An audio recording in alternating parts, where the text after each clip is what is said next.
네, 먼저 대출 얘기입니다. 우리가 대출 받을 수 있는 그 금융회사를 1금융권, 2금융권 이렇게 나누는데요. 네네. 1금융권은 시중은행이죠. 네. 2금융권은 어딘지 혹시 아십니까? 이 물건이 뭐 상호저축은행이나 뭐 저축은행. 보험사 맞아. 뭐 이런 거죠? 네, 맞습니다. 저축은행이나 카드사, 캐피탈사 등입니다. 2금융권 대출 금리는 보통 두 자릿수여서 시중은행보다 훨씬 높은데요. 그렇다 보니 신용도가 낮아서 시중은행에 못 가지만 급전이 필요한 분들이 2금융권 대출을 많이 받습니다. 그렇죠. 물론 신용도가 좋더라도 1금융권의 대출 한도를 다 채우고 그러고도 돈이 더 필요해서 2금융권을 찾는 사람도 물론 있고요. 문제는 2금융권 대출이 이자 부담이 워낙 크다 보니까 한 번 빌리면 갚는 게 쉽지 않다는 겁니다. 그러다 이제 막 연체 늪에 빠지고 막 악순환에 빠지는 분들 그렇죠. 많거든요. 그렇죠. 그래서 이번에 2금융권 대출을 이자 부담이 덜한 시중은행 대출로 갈아탈 수 있는 길이 열렸습니다. 오. KB국민은행에서 이런 상품을 내놨는데요.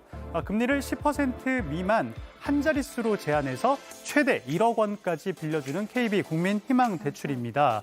기존의 은행권에서 돈을 빌리기가 어려워서 2금융권 신용대출을 받았던 분들이 대상인데요. 네. 조건을 보시면은 먼저 근로소득자여야 하고요.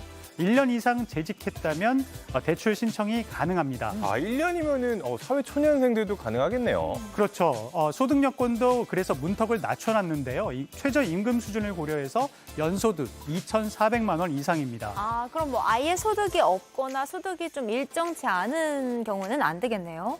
그렇죠. 저리로 대환 대출을 해주는 만큼 이자는 또 꼬박꼬박 내야 하기 때문에 네. 그렇습니다.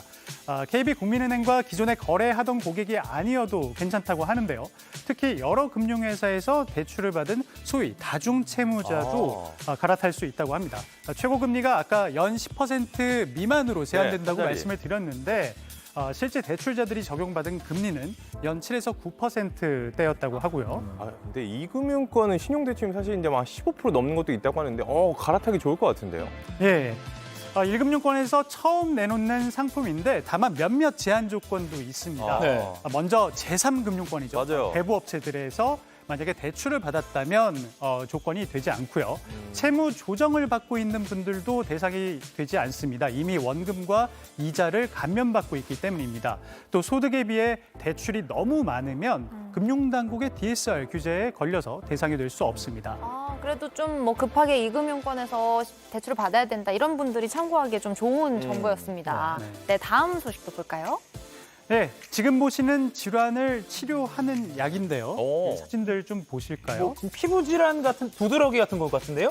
예, 이게 만성 부드러기인데 이게 음. 진짜 견디기 힘들 정도로 뭐 온몸이 굉장히 가렵다고 힘들죠. 해요. 그래서 아이고. 환자들이 피부과를 가면요, 요즘에는 이 약이 너무나도 익숙해져 있어서 그 졸레어라고 하는 그 신약 주사를 처방받는다고 하는데 네. 아주 비싸다고 합니다. 한 번 맞는데 뭐 27만 원에서 한 30만 원 정도. 아이고. 27만 원? 예. 와. 근데 이제 문제는 이게 한 번 맞고 괜찮아지면은 상관이 없는데 네. 이게 보통 이제 처방을 받으면 서너 번 맞아야 된다고 해요. 아이고. 네.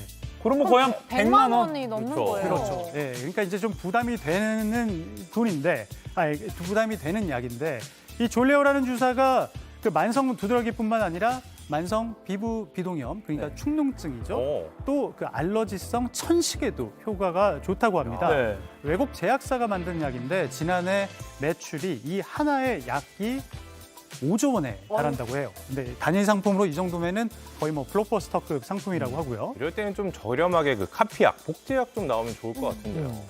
그걸 지금 국내 제약회사가 하고 있습니다. 네. 셀트리온인데요.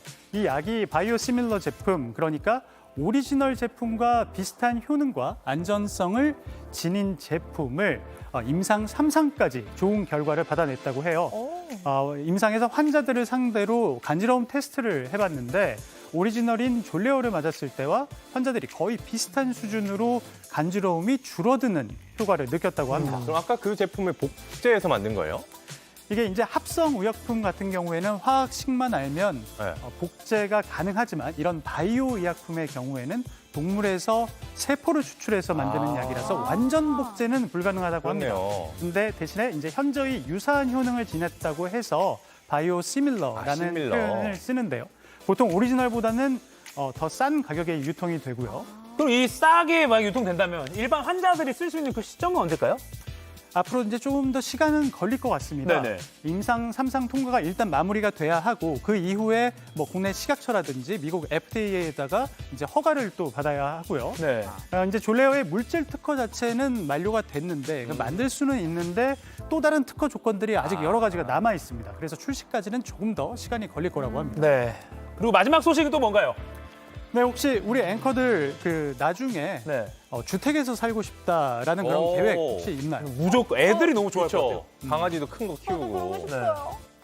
그 주택을 지으려면 이렇게 뭐 건축사무소 몇 곳을 찾아가가지고 이제 막 감정도 받아봐야 견적도 받아봐야 되고 맞아요. 이러다 보니까 이게 시간적이나 뭐 금전적으로 상당히 여유가 필요하거든요. 아, 그렇죠. 그런데 만약에 내가 온라인에서 조합을 좀 해보고 그 모습 그대로 집이 딱 하고 나온다 이러면 어떨 것 같아요? 도깨비방망이죠. 어.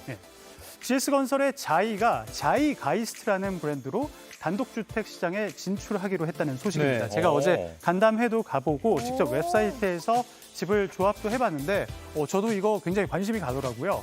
이제 모듈러 주택이다 보니까 완전히 내 마음대로 할 수는 없지만요. 이렇게 평형을 고르고 층수를 선택한 뒤에 방이나 구역을 조합해 가는 겁니다. 우와. 저도 그냥 대충 나와 있는 대로 조합을 해봤는데 예. 생각보다 결과물 괜찮지 않나요? 아, 지금 그렇게. 이게 직접 한 거예요? 저거예요?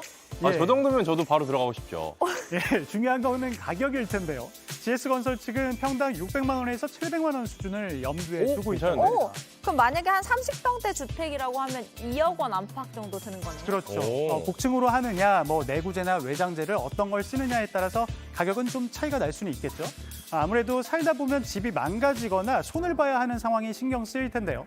GS건설에서는 아직 AS 기간을 확정하지는 않았지만 한 10년은 우리가 마음 놓고 살 수 있게끔 해주겠다라고 말을 했습니다. 현재는 연간 300채 정도 만들 수 있는데 수요가 뒷받침될 경우에는 연간 1,200채까지 생산 설비를 늘릴 예정이라고 합니다. 지금까지 금요일마다 찾아오는 비즈니스 클래스였습니다.